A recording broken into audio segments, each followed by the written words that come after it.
Hello, everybody. Let's continue to talk about linear regression models. And in this section, we're particularly focused on the model performance and evaluation. So we will talk about residual diagnostics, model comparisons, as well as assessing the fitness of linear regression models. After fitting the model, I would say the first thing to do is to look at the residuals, see if the residuals are actually followed the regression assumptions. There are four residual assumptions that you have to check. So the first is the residual or the error term has a normal distribution. We can check this assumption by outputting the standardized residual QQ plot in SPSS.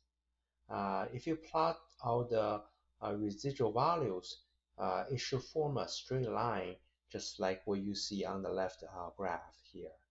Um, for the next three assumptions, um, we need to output the residual versus fitted value plot from SPSS. Um, the second assumption is that the residual or the error term must have a mean of 0. And the third assumption is the residual has a constant variance. And then the last assumption is that the error has to be independent of each other. So when we look at the residual versus fitted value plot, right, it actually um, indicate that the residual value spread randomly around 0 line and indicate that there is a linear relationship.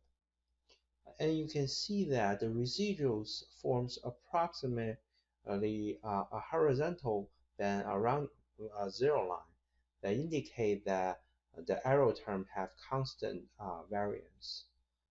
And lastly, we can see that there's no residual that's visibly away from the random pattern. So that indicate that there's no outliers. And next, let's talk about how we can evaluate the model for the linear regression. So we have to look at those evaluation metrics, and they are measures how good a model performed and how well it approximates the relationship. So let us look at the two commonly used metrics.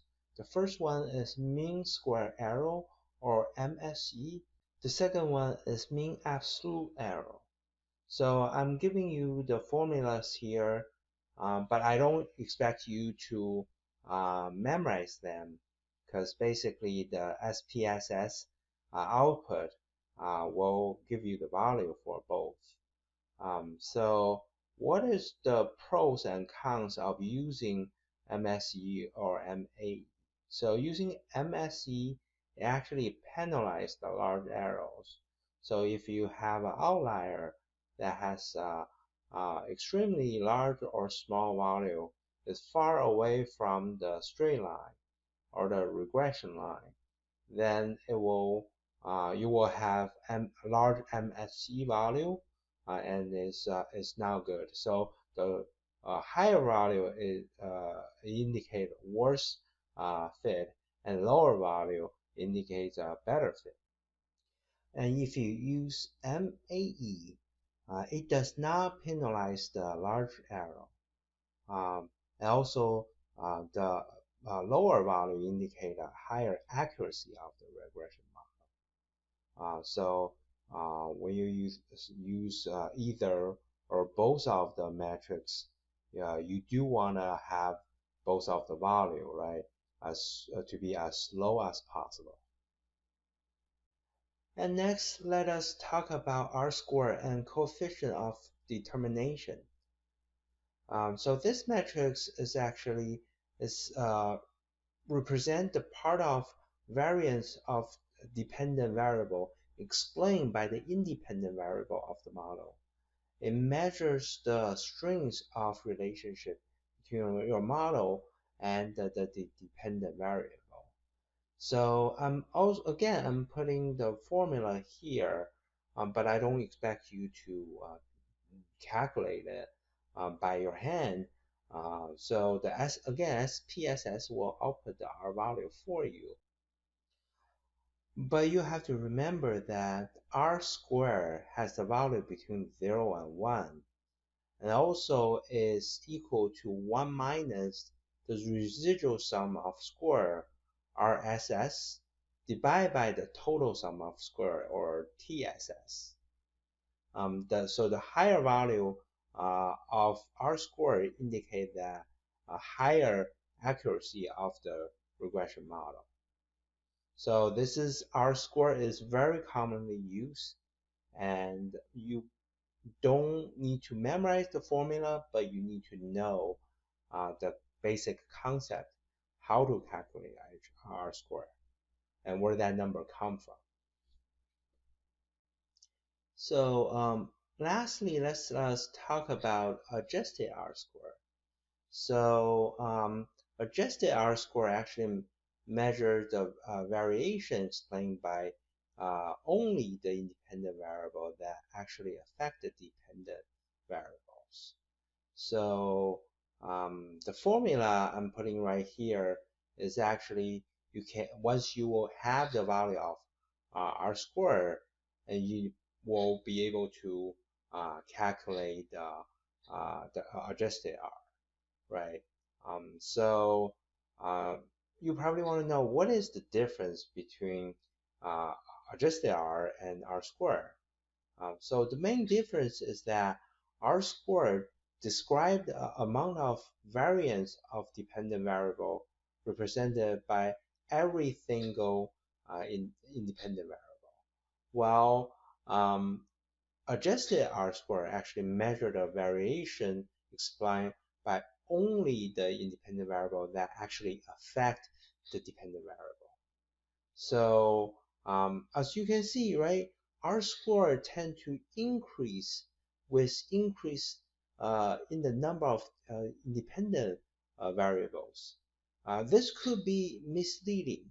Thus, the adjusted R squared actually penalize the model for adding furthermore independent variable that do not fit the model, right? So when you think about this, right, it doesn't mean you add more independent variable that is good for your model, because if the variable you're going to add it doesn't add any value, it doesn't explain or doesn't help to explain the dependent variable, then your R square will get bigger or better, but your adjusted R square will get worse. So often people prefer to use adjusted R square, so it will make sure that you will not be misleading by the R square value.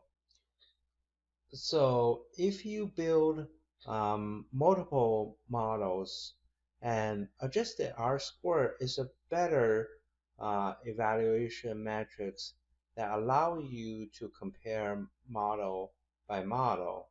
So the higher the R square, the adjusted R squared is, the better accuracy, the better model you get.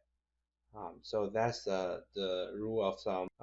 And I expect you to use adjusted R in your final project to evaluate your model performance. That's all I have for this week's lecture. Um, the material is very theoretical here, so if you have any question, please do not hesitate to email me. Okay? All right. Thank you so much.